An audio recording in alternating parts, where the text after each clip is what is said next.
Good evening. Since on the previous video, we learned the time of the day such as morning, noon, afternoon, evening.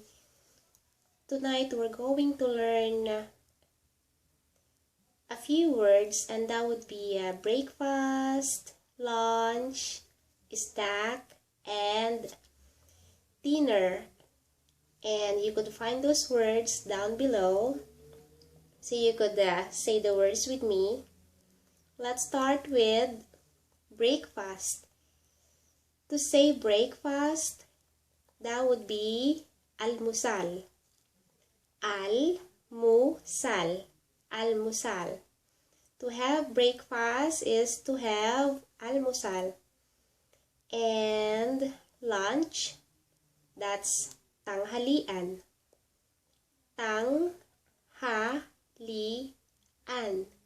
Tanghalian. And as usual, I had a late lunch again today, or a late tanghalian. I had it 1 afternoon. That's tanghalian, lunch. And next, Filipinos love having a snack in the afternoon, and we call that Miryenda. Miryenda. Miryenda. And we have dinner. Dinner, we call dinner Hapunan. Hapunan. Hapunan. Let's do a quick review. Breakfast, that's almusal.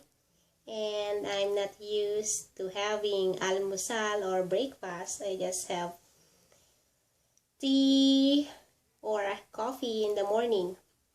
And lunch, that would be tanghalian. Tanghalian.